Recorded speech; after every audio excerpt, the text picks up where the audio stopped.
स्वाभिमान जगा भारत का नवयुग की तैयारी है।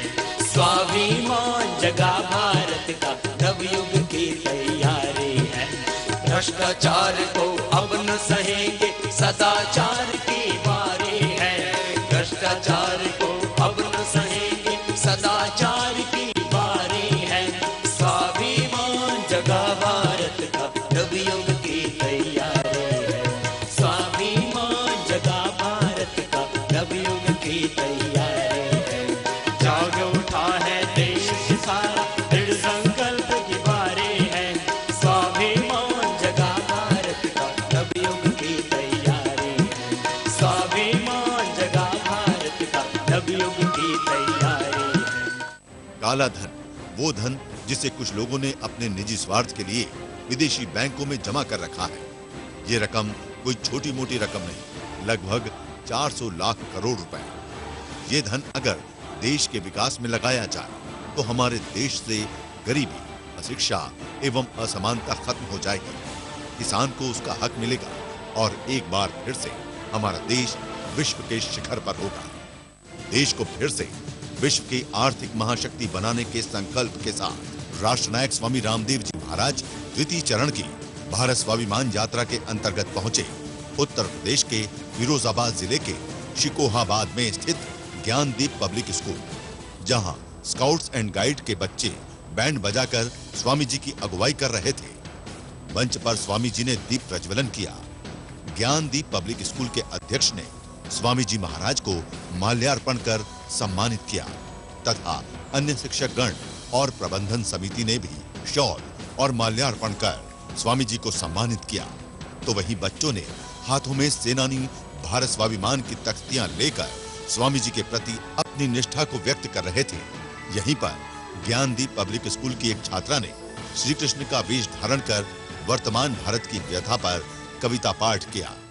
उड़े पखेरु आसमान में, चीख पुकारे गूंज उठी, फैला बारूद हवाओं में, ऊंची मीनारें गूंज उठी।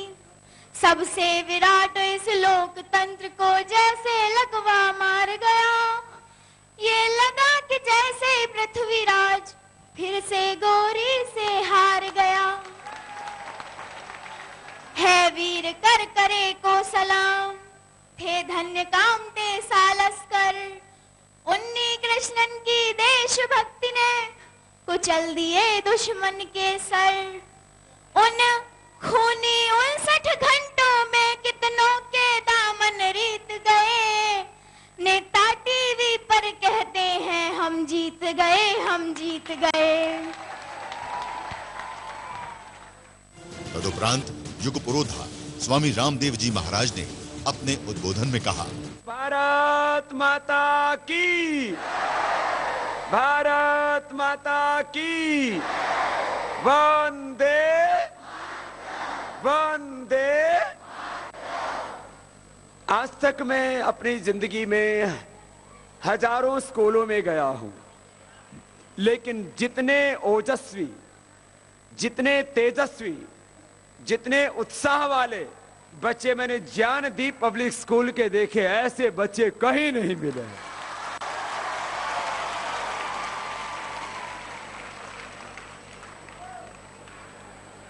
सबके चेहरों पर इतनी खुशी है, इतनी प्रसन्नता है और सबके भीतर इतना जोश है। ये जोश आपका यदि अखंड रहा तो आप शिकोहाबाद भारत नहीं पूरी दुनिया को हिला करके रख देंगे। ये आपका जोश ठंडा नहीं पड़ना चाहिए। हाँ, कि कहीं तो ऐसा कि बाबा जी को देखा तो जोश उफान तूफान वो हिमालय की तरह, और बाबा जी गए तो जैसे चाय में पानी डाल दिया तो ठंडी पड़ गई।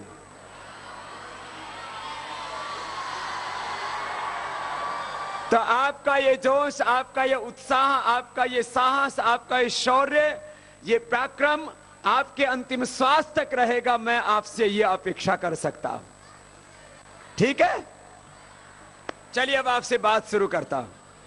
हमारे पास में एक है शरीर, और इस शरीर में लगी है इंद्रियां, और इसके ऊपर है एक मन, और इसके ऊपर है एक आत्मा, और इस शरीर के ऊपर भी एक शक्ति है, उसको बोलते हैं परमात्मा।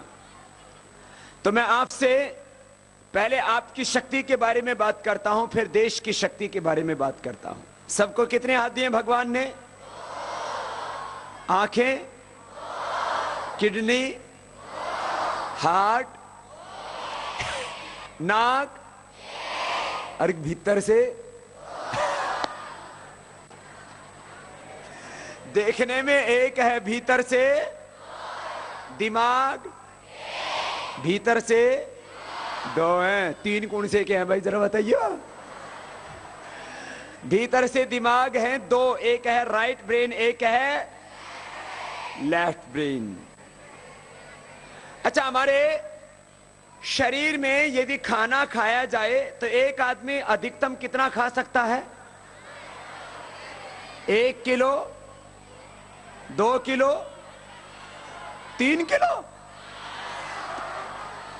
5? क्या बात है, पूरे भोजन भट्ट है लगता है। एक आदमी अधिकतम 5 किलो से ज्यादा आदमी खा, ये तो बॉडी की फूड की कैपेसिटी है। अच्छा, अपने दिमाग में, अपने ब्रेन में कितना ज्ञान आ सकता है, कितना नॉलेज आ सकता है, इसकी कितनी कैपेसिटी है?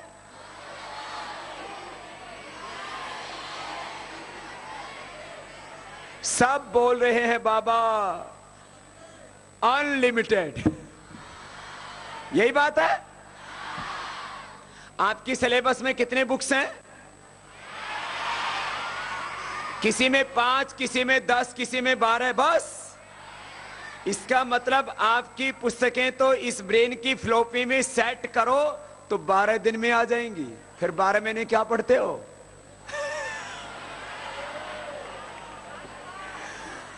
देखो, हमारा ब्रेन इतना पावरफुल है, यदि तुम कंसंट्रेशन के साथ, एकाग्रता के साथ पढ़ो तो जो पढ़ो वही, जैसे आपके पास स्कैनर होता है ना, तो स्कैनर में ऐसे आपने डाल दिया, अब इसके ऊपर नाम लिखा हुआ है राधेश्याम यादव, राजेश यादव, रजनी यादव।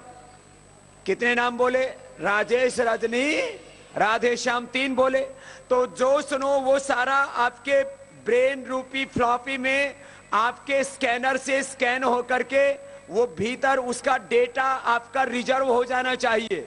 अपने ब्रेन रूपी स्कैन को पहले अपनी मेमोरी को शार्प कीजिए, कंसंट्रेशन आई की लेवल बढ़ाइए, और एक बार जो पढ़ लिया फिर वो आपका पढ़ा हुआ आपको भूलना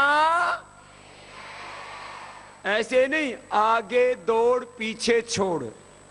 एक बंदर मकई के खेत में घुस गया, उसने दोनों हाथों से 2 मकई तोड़ी और वो कहां लगा ली? बगल में। फिर 2 मकई और आ गई, उनको तोड़ लिया, फिर वो भी लगा ली बगल में, फिर 2 तोड़ी, पूरा मकई का खेत तोड़ दिया और बगल में कुकड़ी कितनी रही? इसको बोलते हैं बंदर दौड़। आगे दौड़ पीछे। तो आपको बंदर वाला काम नहीं करना कि आगे जितना पढ़ा वो तो याद रहा और पीछे वाला डिलीट हो गया। तो आपके ब्रेन में बहुत कैपेसिटी है। आप चाहो तो दुनिया के सबसे महान व्यक्ति बनो। दुनिया में कंप्यूटर यूज करते हैं करोड़ों लोग और कंप्यूटर बनाने वाला था एक व्यक्ति। आज मोबाइल यूज करते हैं करोड़ों लोग और मोबाइल बनाने वाला था एक। आज टीवी देखते हैं सब लोग, लेकिन टीवी का रिसर्च इन्वेंशन करने वाला था एक। हवाई जहाज में उड़ रही है पूरी दुनिया, करोड़ों लोग, लेकिन हवाई जहाज को बनाने वाला था एक। आज करोड़ों लोग दवाइयां ले रहे हैं, उसको दवाई को बनाने वाला होता है एक। आज करोड़ों लोग कपालभाति कर रहे हैं और उसको बताने वाला। तो एक आदमी मेहनत करे तो उसका लाभ मिलता है लाखों को नहीं, करोड़ों को। और वो दुनिया का प्रथम व्यक्ति बनने का सामर्थ्य ये ज्ञान दीप के जितने भी बच्चे बैठे हैं, जब सबका ज्ञान का दीप जलेगा तो आप भी दुनिया के नंबर 1 व्यक्ति बनेंगे।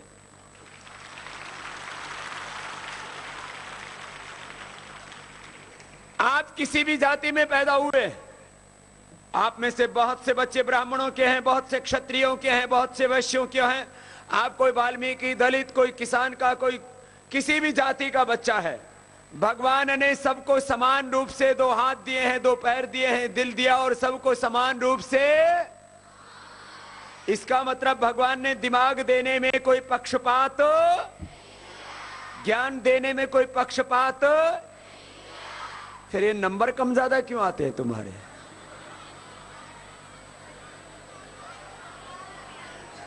इसलिए ज्ञान तो सबके भीतर बराबर है, लेकिन मेहनत बराबर। यदि मेहनत बराबर करेंगे तो नंबर भी सबके बराबर, तो सब नंबर बराबर, मेहनत बराबर, कार्टून ज्यादा।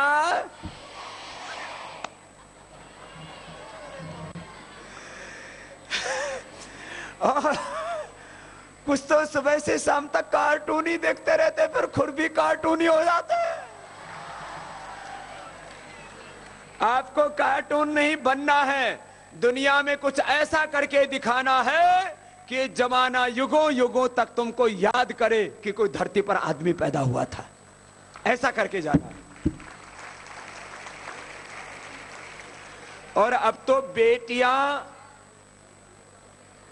बेटों से ज्यादा आगे बढ़ रही हैं।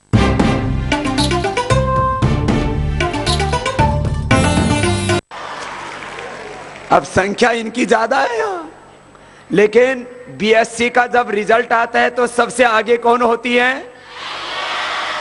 आज देश की राष्ट्रपति कौन है? आज देश की लोकसभा अध्यक्ष कौन है? फिर तुम क्या करोगे? अच्छा सुनो, अब बेटियां हो रही है मजबूत, और यहां की स्कूल चलाने वाली कौन है?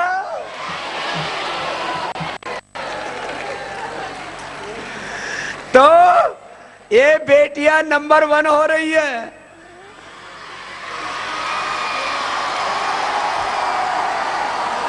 लड़का और लड़की में शक्ति बराबर है।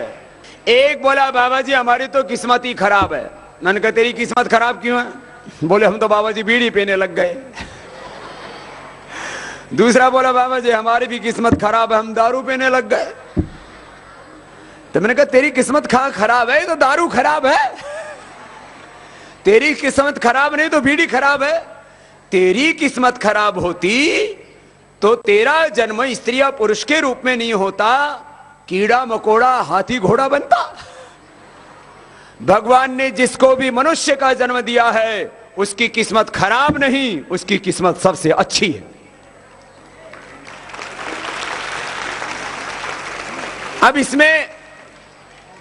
अब स्त्री और पुरुष में बहुत बातें होती हैं। कोई कहता है स्त्री बूढ़ी है, कोई कहता पुरुष बड़ा है। दोनों के भीतर शक्ति तो बराबर है, लेकिन क्योंकि मां ही धरती पर पुरुष को पैदा करती है, इसलिए बेटियों को हमेशा इज्जत की दृष्टि से देखना। और हिंदुस्तान में एक भी बेटी का कत्ल गर्भ में नहीं होना चाहिए, एक भी बेटी को दहेज के लिए नहीं जलाना चाहिए।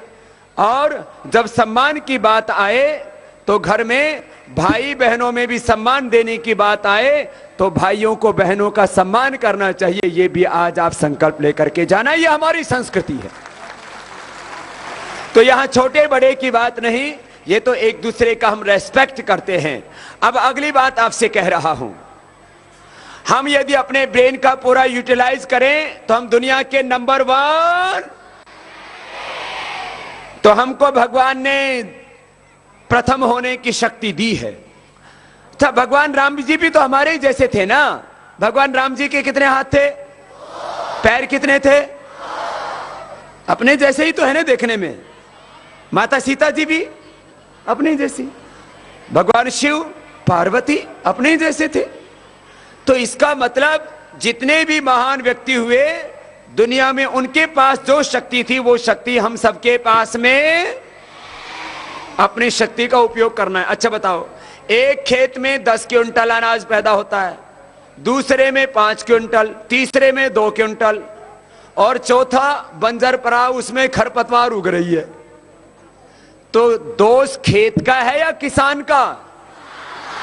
इसका मतलब जैसे खेत में शक्ति है, ऐसे ही हमारे ब्रेन में इक्वल कैपेसिटी है, इक्वल नॉलेज है।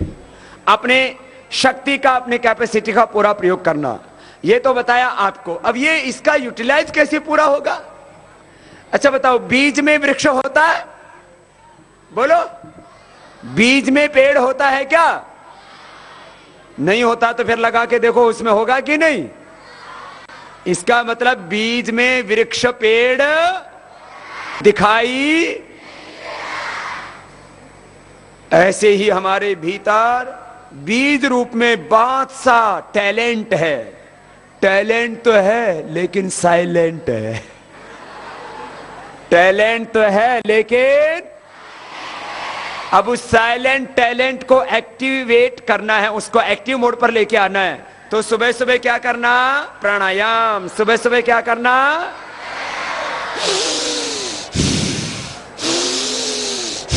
सब करो। सुनो, शिकोहाबादी स्टाइल से मत करो, बाबा वाली स्टाइल से करो। कुछ तो यूं पूरा कर रहे हैं।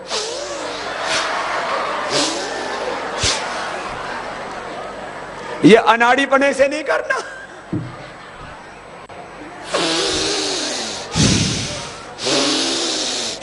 दो मिनट कर लेना, बॉडी चार्ज हो जाएगी। अच्छा सुनो, ब्रेन सेल काम करते हैं ऑक्सीजन पर। ऑक्सीजन नहीं मिलेगी तो ब्रेन काम करना। जिसके ब्रेन को पूरी ऑक्सीजन मिलेगी उसका ब्रेन एक्टिवेट रहेगा, नहीं तो ब्रेन ठप हो जाएगा। हा? तो आपको ठप दिमाग चाहिए या तेज दिमाग चाहिए? तेज दिमाग चाहिए तो रोज क्या करना पड़ेगा? 2 मिनट भस्त्रिका प्राणायाम। क्या करना पड़ेगा? दूसरा क्या नाम है इसका? कपाल भाती। जोर से तो बोलो, क्या नाम है? जो कपाल भाती करेंगे उनके चेहरे चमकेंगे और बाकी के फ्यूज से उड़ जाएंगे। उड़े ही पड़े हैं बहुतों के, तो क्रीम पाउडर लगाते रहते हैं फिर भी चमक नहीं आती। एक बोले बाबा जी मैं उठता बैठता हूं ना तो तारे से टूटते हैं। मैंने कहा और कोका कोला पेप्सी पी ले और बर्गर खा ले, अभी तो तारे ही टूट रहे हैं। थोड़े दिन में चांद और सूरज भी तेरे ऊपर टूट के पड़ेंगे।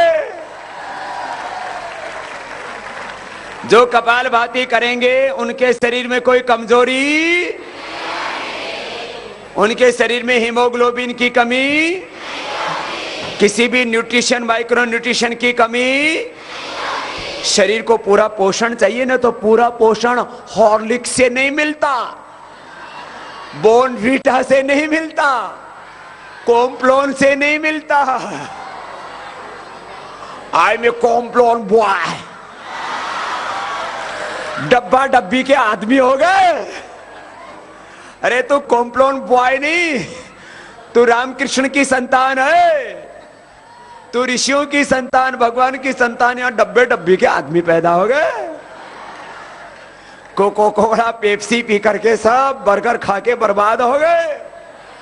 आप सबको कपाल भाती करना है। जो कपाल भाती करेंगे वो कमजोर, वो बीमार। कपाल भाती करने से ना एक तो सुंदर बनेंगे। सुंदर कौन होता है? जिसकी उभरी हुई भुजाएं। तुम्हारी भी ऐसी है ना? ऐसे भुजाएं मजबूत होनी चाहिए।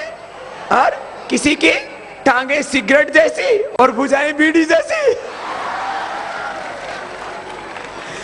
भुजाएं मजबूत होनी चाहिए, भुजाएं उभरी हुई, सीना उभरा हुआ, पेट पिचका हुआ, कमर कसी हुई, किसी की कमर बनी हुई है, पेट डाइनिंग टेबल बना हुआ है, और किसी की छाती बीच में से ऊपर ऐसे निकली हुई है कुबड़ी, और किसी के बीच में धसी हुई, और कपड़े उतरवा के फोटो खिंचवा दो तो ऐसा लगता है जैसे एक्सरे करवा दिया हो।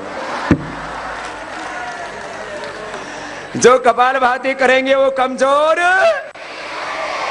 उनका सीना उभरा हुआ, भुजाएं उभरी हुई, पेट कसा हुआ, कमर कसी हुई, और भुजाएं जंघाएं एकदम खूबसूरत। किसी किसी की पैंट खिसकती रहती है, और गड़बड़ नहीं होगा। जो कपालभाति करेंगे वो स्वस्थ बनेंगे, जो कपालभाति करेंगे वो सुंदर बनेंगे, जो कपालभाति करेंगे वो शक्तिशाली बनेंगे। 5 मिनट कितनी देर करना है रोज? हाँ, बहुत सी बीमारी माँ बाप को होती है, वो बच्चों को हो जाती है। माँ बाप को यदि शुगर है तो बच्चे को शुगर होने की संभावना, माँ बाप यदि बहुत तगड़े हैं तो बच्चे भी, अब हाथी के तो सुनो, जो कपालभाति करेंगे वो मोटे, उनको शुगर की, बीपी की बीमारी, कैंसर की बीमारी भी। तो जरा करके दिखाइयो तो, कंधे मत हिलाना, यूं नहीं, मुंडी नहीं हिलाना, कुछ तो होठ ही हिलाने लगते हैं, कुछ अंदर खींचने लगते हैं ऐसे, कुछ पूरे हिलने लगते हैं। हाँ, कुछ ऐसे पूरे हिलते हैं जैसे भूत भूतनी आ गए। गलत तरीके से मेथड राइट होना चाहिए, मेथड एकदम परफेक्ट होना चाहिए। इसमें मध्य प्रदेश हिलेगा, सेंट्रल गवर्नमेंट हिलेगी, गड़बड़ कर रही है आजकल। तो ये कपालभाति, राइट साइड में लीवर, लेफ्ट साइड में स्प्लीन, बीच में इंटेस्टाइन, उसके ऊपर पिनकियाज, यहाँ फिर गॉलब्लैडर, नीचे kidney, uterus, ovary, prostate. Kapalbhati करने से पूरा शरीर रहेगा परफेक्ट। आपको परफेक्ट फिटनेस चाहिए, परफेक्ट बॉडी चाहिए, तो क्या करना? अच्छा, जो बच्चा बीमार हो जाएगा पढ़ाई करेगा? बुखार हो जाएगा तो पड़ा रहेगा, मां मर गया।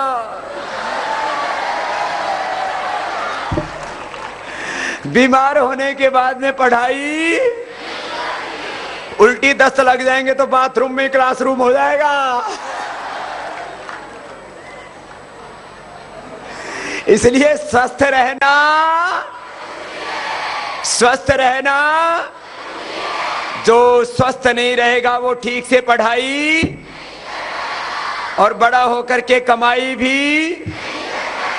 अच्छा बताओ, सैनिक तो बन गया और दस्त लगे पड़े हैं तो सीमा पर रक्षा करेगा?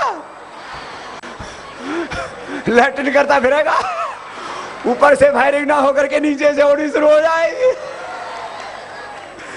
जो स्वस्थ नहीं है रहता वो सीमाओं पर देश की सुरक्षा, जो स्वस्थ नहीं होगा वो पढ़ाई ठीक से, और जो अध्यापक भी स्वस्थ नहीं रहेगा वो पढ़ाई भी। इसलिए मैडमों सुन लो,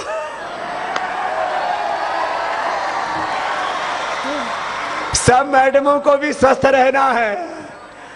हमारी मैडम तो सब यहाँ की अच्छी हैं, ऐसे भी इनकी साड़ी का कलर हमारे महकमे वाला है, लाल वाला है।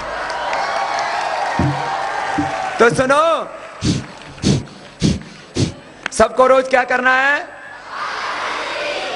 अच्छा, किसी किसी का ना गंगा यमुना चलती रहती है, वो यूं नहीं करते, वो ऐसे करते, सुबह से शाम तक नमकीन खाते रहते हैं, गंदा गंदा, और फैक्ट्री भी अपने घर की है। तो नमकीन मसाला बंद, कपालभाति चालू। और जो कपालभाति करेंगे वो रात को शूशू भी नहीं करेंगे। अच्छा 2-4-5 साल का बच्चा करे तो बात समझ में आती है, कुछ तो 15 साल वाले भी मारते रहते हैं। अच्छा सुनो, जो कपालभाति करेंगे तो गैस भी नहीं बनेगी। हाँ, कुछ कुछ बच्चे तो इतने जहरीले हैं, जैसे भोपाल में गैस कांड हुआ, वो रोज उस क्लासरूम में गैस कांड करते हैं। एक गैस छोड़ दे तो पूरी क्लास बेहोश, और जो गैस छोड़ता है वो चुपचाप बैठा रहता है। अच्छा कभी कभी साउंड के साथ हो जाए तो पता भी लग जाता, कुछ तो परमाणु बम की तरह विस्फोट करता है।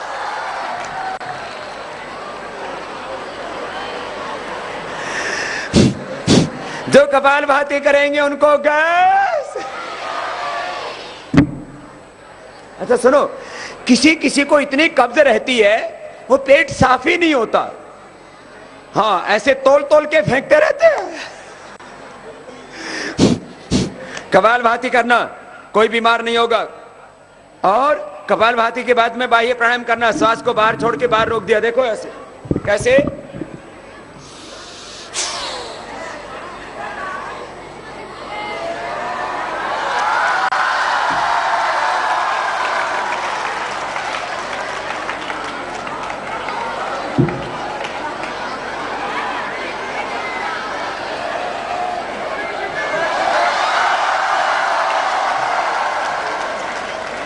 ये तो अभी आगे पीछे दबाया, ये तो था अग्निसार बाह्य प्राणायाम की बात। फिर गोल घुमा दिया तो हो जाती है नोली। देखो ऐसे,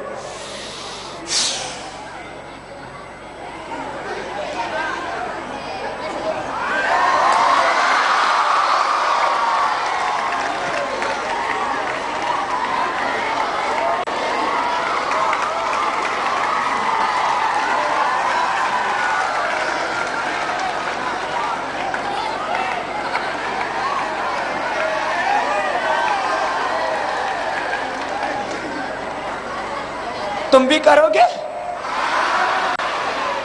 एक बोला बाबा जी इसमें क्या करने में क्या लगता, मैं करता हूं। और करने लगा, बहुत जोर लगाया, बीच में से निकला ही नहीं, बहुत जोर लगाया।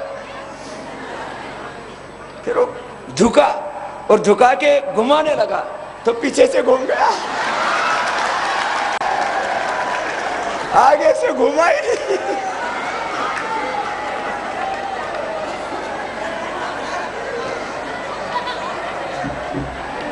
तो आप प्राणायाम करेंगे तो सबको एकदम फिट बॉडी चाहिए ना, ऊपर से नीचे तक। किसी किसी के तो जवानी में ही बाल सफेद हो जाते हैं। सुनो सुनो सुनो सुनो, किसी के सफेद हो गए तो उसको चिढ़ाना मत। किसी किसी के पानी भी इधर उधर का पानी होता है ना, जैसे यहां शिकोहाबाद के यहां रेसिडेंशियल भी है क्या अपना, अभी तो किसी किसी को ना पानी चेंज होने से भी बाल सफेद हो जाते हैं। किसी किसी को आंखों पर चश्मा आ जाता है, वैसे यहां बहुत कम बच्चों को है। लेकिन आप कोई बात नहीं, जिनका है उनका प्राणायाम करने से उतर जाएगा। प्राणायाम करना, सुबह उठ के पानी पीना और ठंडे पानी से आंखों को धोना और अनुलोम विलोम करना। देखो ये, इसका नाम है अनुलोम विलोम। क्या नाम है इसका? चलो सीधे बैठो, बहुत देर होगी तुम्हें। बैठो, दाएं हाथ उठाओ, दाएं नाक बंद करो और ऐसे हाथ रखो, ऐसे ऐसे। पहले उंगली अंगूठे के मूल में लगाओ ऐसे, और राइट हैंड उठाओ। राइट राइट, दाहिना दाहिना दाहिना, जिससे खाना खाते हो। और कोई लेफ्ट हैंडर हो तो लेफ्ट से कर लेना। राइट हैंड से राइट नोस्ट्रिल को बंद करो। सब बच्चे मेरे साथ करेंगे। लेफ्ट से लो,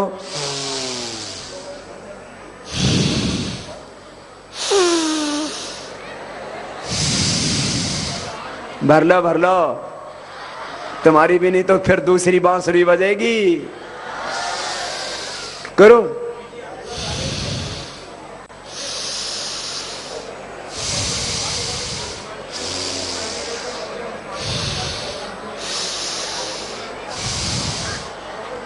यह अनुलोम विलोम। क्या नाम है इसका? नियम के बाद देखो भ्रामरी स्ट्रेस के लिए। देखो, जिसको स्ट्रेस नहीं होगा वो कभी गुस्सा, नाराज, दुखी, निराश, नकारात्मक। अच्छा, कुछ ना लोग हमेशा दुखी, नाराज, निराश, ऐसे मुंह खोल के बैठे रहते हैं। जिंदगी में कभी निराश, जिंदगी में कभी नकारात्मक नहीं सोचना। सुनो, हमेशा पॉजिटिव रहो, उत्साह से भरे रहो। जीवन में सबसे बड़ी शक्ति होती है उत्साह। जीवन में सबसे बड़ी शक्ति क्या होती है? और सबसे बड़ी कमजोरी? उत्साह का उल्टा निराशा, उत्साह का उल्टा। कुछ बच्चे सोचते हैं हम नंबर 1 नहीं हो सकते। अभी इंजीनियरिंग के लिए पहले वो टेस्ट होते हैं ना, ठीक है, कंपटीशन होता है ना, तो उसमें आप भी तो नंबर 1 आ सकते हो। कोई बच्चा ही तो नंबर 1 आता है, कोई भगवान थोड़ी आता है। तो तुम नंबर 1 क्यों नहीं हो सकते? हो सकते हो, बस उसके लिए क्या चाहिए? इच्छा शक्ति। क्या चाहिए? Self confidence. क्या चाहिए? तो ये कैसे बढ़ेगा? प्राणायाम करने से बढ़ेगा। पहले उंगली माथे पर रखो और अगली बात सुन लो। आंखें होंगी बंद, उनके ऊपर होंगी अंगुलियां, मुख भी होगा बंद, कान भी बंद करके, और ये भ्रामरी प्राणायाम करना है। लंबा गहरा सांस भरो।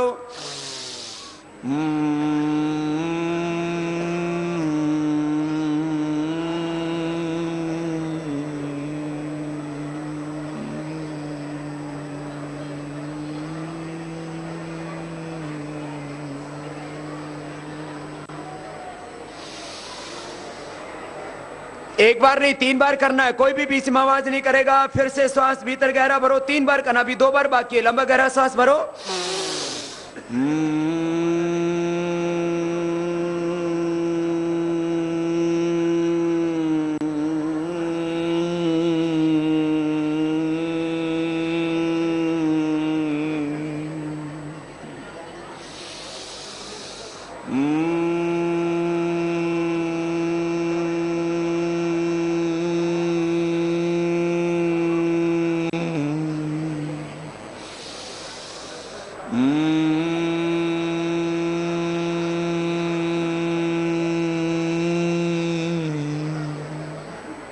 अब दोनों हाथ घुटनों पर, आंखें बंद सबकी, शांत रहेंगे सब, साइलेंस। और लंबा गहरा सांस भरेंगे, आंखें बंद, दोनों हाथ घुटनों पर, और ओम बोलेंगे सब। लंबा गहरा सांस भरेंगे, 3 बार करेंगे ऐसा। ओ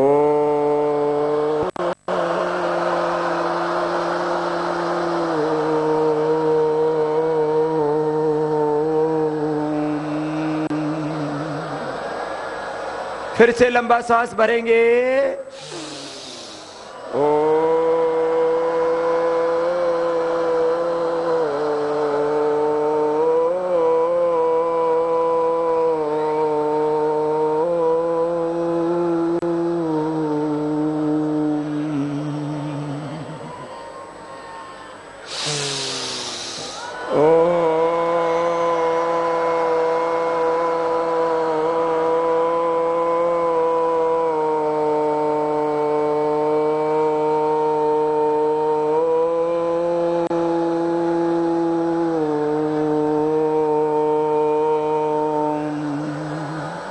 फिर से एक बार।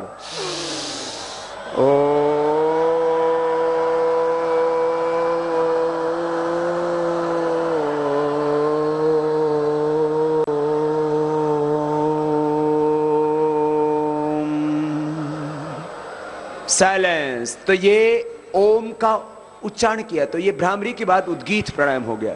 मेरे साथ सभी हाथ जोड़ करके बोलेंगे, ओम भूर्भुवः स्वः तत्सवितुर्वरेण्यं भर्गो देवस्य धियो यो नः प्रचोदयात्। ओम भूर्भुवः स्वः तत्सवितुर्वरेण्यं भर्गो देवस्य धीमहि धियो यो नः प्रचोदयात्। ओम भूर्भुवः स्वः तत्सवितुर्वरेण्यं भर्गो। धियो यो नः प्रचो। ओम असतो मा सद्गमय। ओम असतो मा तमसो मा ज्योतिर्गमय। तमसो मा मृत्योर्मा अमृतं गमय। मृत्योर्मा अमृतं। ओम शांति शांति शांति। तो भाई बहनों, आज आपको ये प्रार्थना करवाई, फिर प्रेयर करवाई। प्रार्थना करने से और प्राणायाम करने से अपने को मिलती है शक्ति। प्रार्थना और प्राणायाम करने से क्या मिलती है? और शक्ति मिलेगी तो हम बनेंगे नंबर, और देश को भी बना है नंबर। तो हर इंसान बनेगा योग करके नंबर 1 बनने के लिए माध्यम क्या है? योग। नंबर 1 बनने के लिए माध्यम क्या है? तो जो योग करेगा वो इंसान बनेगा नंबर, और हम सब मिलकर के बनाएंगे भारत को दुनिया का नंबर। अच्छा, अभी भारत की कंडीशन क्या है? अब कौन सी स्टेज पर है भारत?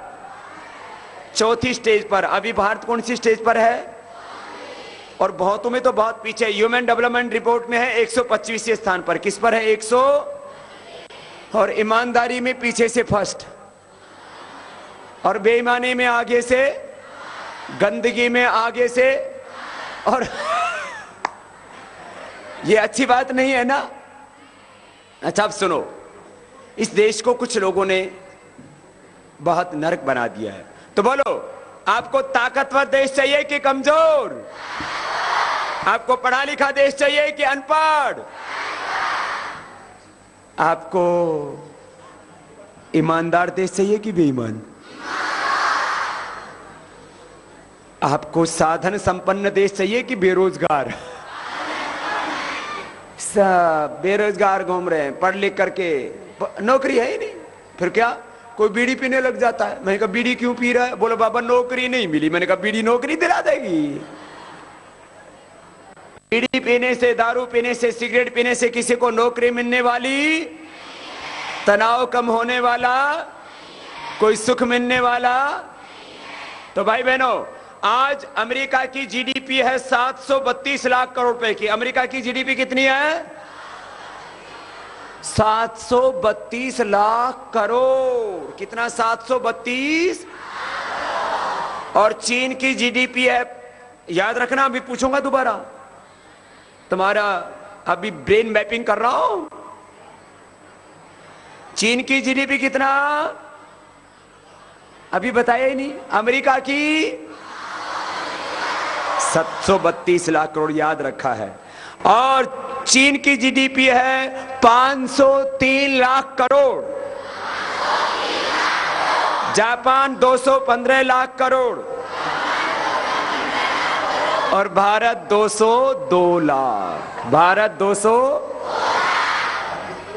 जापान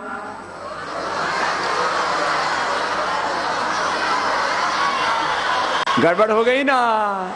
215। और चीन 503। और अमेरिका 732। ठीक है, इसका मतलब ज्ञानदीप के बच्चों का अभी ज्ञान ठीक ठाक है। चलिए अब अगली बात। अभी है भारत कौन से नंबर पर? अच्छा, भारत का काला धन कितना है विदेशों में, देश में? 400 लाख करोड़। ये 400 लाख करोड़ पे यदि इसमें 202 लाख करोड़ पे में जोड़ दिया जाए तो कितना हो जाएगा? हो जाएगा 600। अमेरिका से कितना पीछे? खाली 100 लाख करोड़, बस थोड़ा सा पीछे रह जाएगा। और फिर क्या होता है? इतना पैसा आएगा, उसको एग्रीकल्चर में, इंडस्ट्री में, सर्विसेज में लगाएंगे तो और भारत आगे बढ़ेगा। आज हमारी ग्रोथ रेट है 8 से 10 के बीच में, कभी 9, कभी 9.5, कभी 10, ऐसे। आज हमारी ग्रोथ रेट है लगभग 10। हमारी ग्रोथ रेट कितनी है? और अमेरिका की ग्रोथ रेट है 2%। अमेरिका की ग्रोथ रेट कितनी है? चलो यदि ये पैसा ज्यादा आएगा तो हमारी ग्रोथ रेट भी और ज्यादा, हमारी ग्रोथ रेट हो सकती है 15 से 20%। कितनी? चलो हम यदि 20 ना माने, इतना पैसा आएगा एग्रीकल्चर में, इंडस्ट्री में, सर्विसेज में, तो आज से तो ग्रोथ रेट बढ़ेगी ना। यदि 2 गुनी भी ना हो, 1.5 गुनी भी हो जाए तो कितना होगा? 15%। और 15% का मतलब हो गया 1 लाख पर 15 लाख, और 600 लाख पर 600 लाख पर पहुंच जाएगा 90 लाख। तो 1 साल में भारत अमेरिका को क्रॉस कर लेगा और 5 साल के अंदर 2020 तक Bharat world economic super power बनकर के खड़ा हो जाएगा। ये काला धन जब हिंदुस्तान को मिल जाएगा। अब बात समझ में आई? आपको जीडीपी समझ में आई, ग्रोथ समझ में आई, और कैसे भारत दुनिया का नंबर 1 देश बनेगा? ठीक है, जब भारत दुनिया का नंबर 1 देश बनेगा तो पूरी दुनिया की अर्थव्यवस्था कौन चलाएगा? अभी कौन चला रहा है? अमेरिका। हमारे ऊपर कर्ज है मात्र 40 से 50 लाख करोड़ रुपए के बीच। हमारे ऊपर कर्ज कितना है? और विदेशी कर्ज हमारे ऊपर मात्र 10 से 11 लाख करोड़। विदेशी कर्ज कितना है? और अमेरिका के ऊपर है 667 लाख करोड़। कितना? जिसके ऊपर कर्ज होता है वो देश धनवान होता है या दरिद्र? तो अमेरिका इसका मतलब दरिद्र है, धनवान उसने तो धींगा मस्ती करके, दादागिरी करके नंबर 1 बना हुआ है। अब बताओ, तेल 30 रुपए का और 5 रुपए की भाई सफाई लगा लो। रिफाइनरी लगा रखी है ना उसको सफाई करने के लिए, सफाई का पैसा लगता है रिफाइनरी में 5 रुपए 34 पैसा। कितना? और तेल है, तेल का रेट है, जो कच्चा तेल आता है उसका रुपए है 30 रुपए। कितना? कुल कितना हो गया? चलो 1-2 रुपए का प्रॉफिट ले लो, फिर भी दे दो 37 रुपए में तो दे दो। पाकिस्तान की तरह 38 में तो दे दो। चीन देता है 37 रुपए। चीन कितने में दे रहा है? और वियतनाम दे रहा है वो भी 38 रुपए। वियतनाम भी कितने में दे रहा है? और अमेरिका दे रहा है 39 रुपए। अमेरिका कितने में दे रहा है? वो तो 39 तो कहने को है, वो उसका लगता है पौना डॉलर, माने पौने रुपए में। इसका मतलब दुनिया के सबसे लुटेरी सरकार का नाम बताओ, बोलो। अब तो ये तो बताया आपको गैस डीजल पेट्रोल का भाव। अब सुन लो ये पैसा कहां जमा है। पहले था स्विट्जरलैंड में। 4 जून के आंदोलन के बाद में सारे बेईमानों अपना पैसा जमा कर दिया यूके यूएसए में। उसका ये प्रूफ लेके आया हूं। इस पर 25 एमपीज के हस्ताक्षर हैं। ये बाबा ने नहीं बनाया है, ये अमेरिका के गवर्नमेंट के गुप्त विभाग से गलती से लीक हो गया। जैसे विकिलीक्स पर लीक हुए ना, ये विकिलीक्स पर नहीं आया है, ये टैक्स जस्टिस नेटवर्क के साइट से हमने लिया है। वो पूरी दुनिया में काले धन की अर्थव्यवस्था उस पर स्टडी करते हैं। सुनो, अमेरिका के अंदर 10.6 कितना ट्रिलियन डॉलर, 10.6 ट्रिलियन डॉलर का मतलब है करीब 500 लाख करोड़। कितना? और डेलावेयर और कैमन आइलैंड ये तो बहुत बड़े टैक्स हेवन है। तो अब क्या हो गया, इनको लगता है कि ये स्विट्जरलैंड से तो कोई भी ले लेगा, उसको धमका के जैसे अमेरिका लेके चला गया। तो अब सेफ एंड स्ट्रोंग, क्या बोला? सुरक्षित और मजबूत टैक्स हेवन, स्वर्गगाह बेईमान लोगों के लिए बन गया है अमेरिका और ब्रिटेन। तो सबसे ज्यादा चोरी का धन कहां जमा हो रहा है आजकल? वहां जमा कर रहे हैं, और उन्हीं से ये देशों की अर्थव्यवस्था चल रही है। इन्हीं से तो 647 लाख रुपए कर्जा ले रखा है। भाई बहनों, ये पूरी दुनिया बड़ी विचित्र चल रही है। तो जब ये काला धन अपना आ जाएगा, इसको लाने के लिए क्या करना पड़ेगा? इसको लाने के लिए इनका पता लगाना पड़ेगा, फिजिकल टेक्निकल विश्लेषण करना पड़ेगा। और एक काम,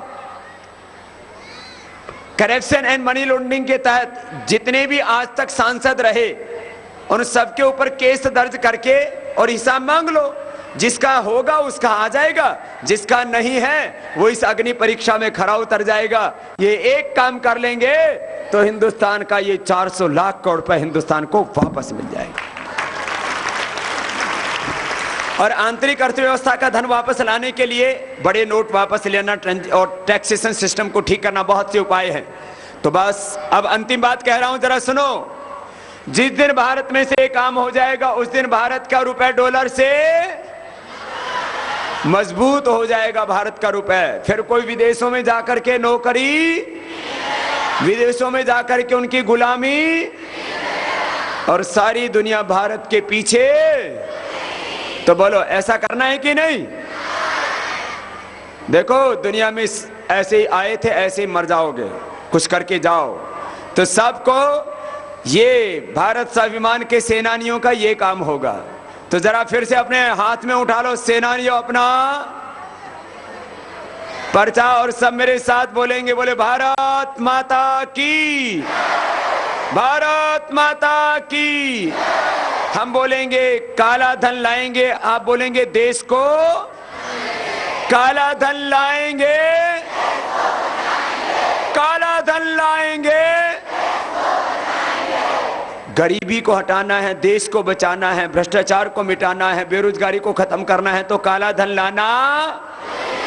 बोले भारत माता की, भारत माता की, वंदे वंदे।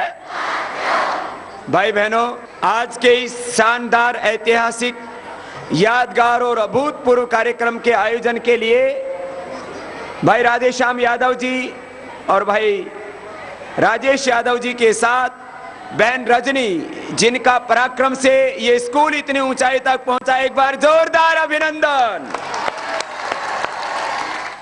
ज्ञानदीप पब्लिक स्कूल शिकोहाबाद में उपस्थित लोगों को प्रेरणादायी उद्बोधन देने के पश्चात स्वामी जी चल दिए अगले पड़ाव की ओर।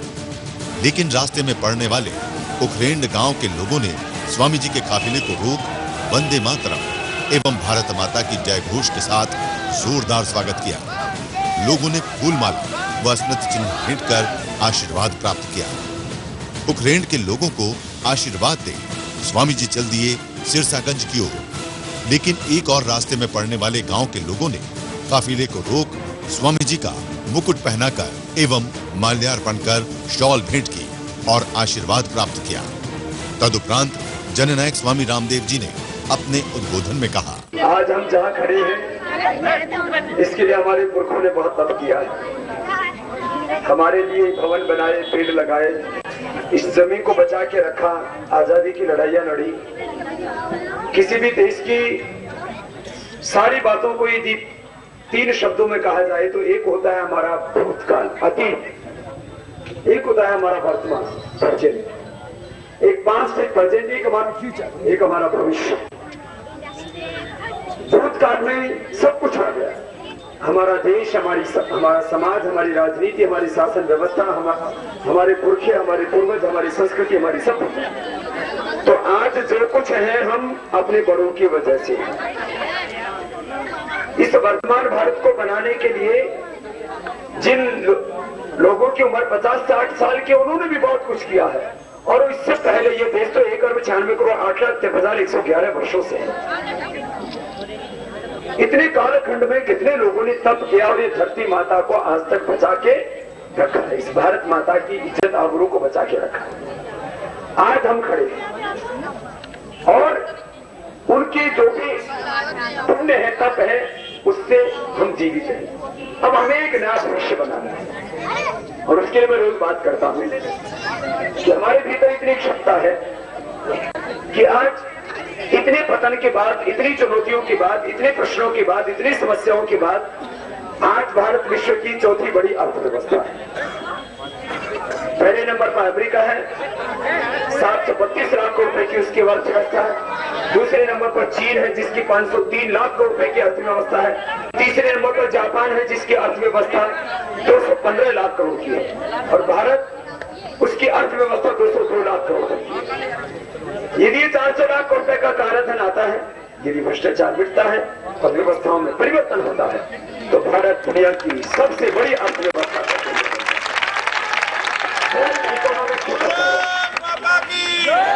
मैं आपको कोई सपना नहीं दिखा रहा हूं, ये आपको एक हकीकत से परिचय करा रहा हूं, क्योंकि हम अपने बारे में तो बहुत कुछ जानते हैं लेकिन अपने देश के बारे में हम पूरी तरह से मूल्यांकन नहीं कर पाते, क्योंकि हमें देश के बारे में पता ही नहीं।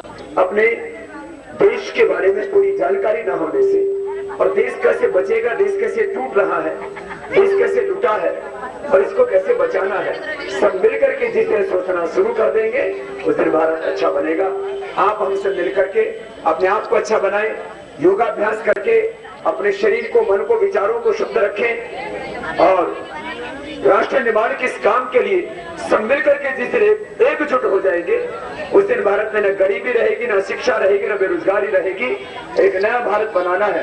अपने पुरखों ने जो किया, मैंने कहा उससे आज हम जीवित हैं, हम कुछ ऐसा करके जाएं जिससे युगों युगों तक आने वाली पीढ़ियां हमको याद करें कि एक वक्त था 21वीं शताब्दी में जब देश के लोगों ने मिलकर के इस देश को दुनिया का नंबर 1 कंट्री बनाया था। आप सबसे बहुत बहुत शुभकामनाएं।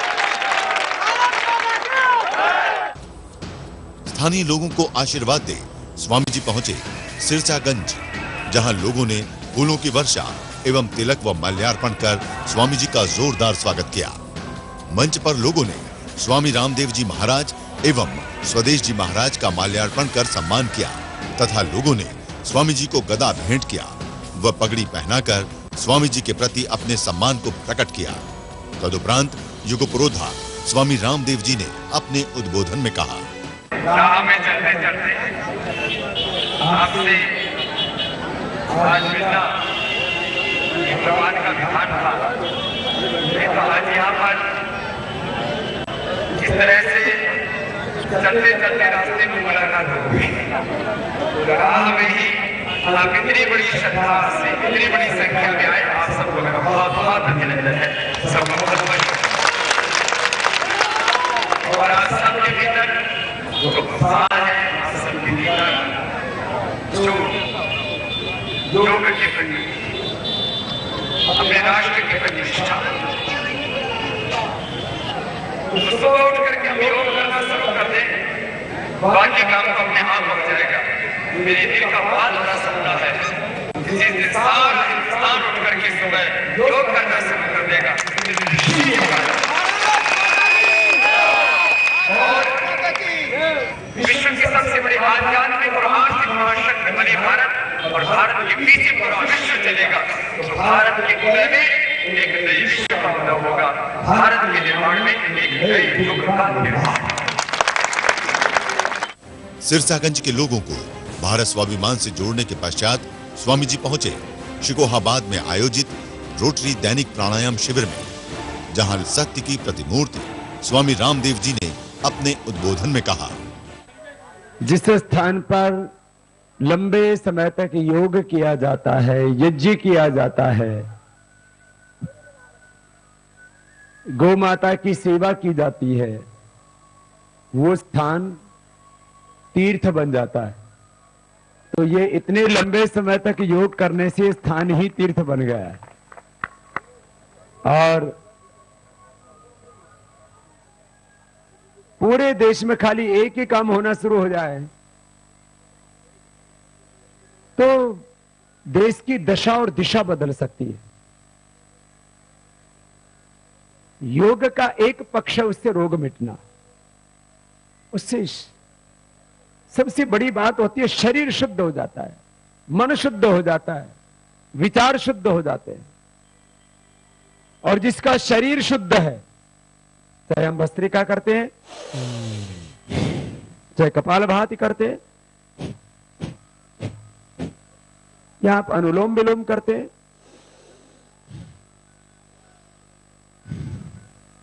भ्रामरी उद्गीत करते हैं, जब श्रद्धा के साथ निरंतर प्राणायाम किया जाता है तो मैंने कहा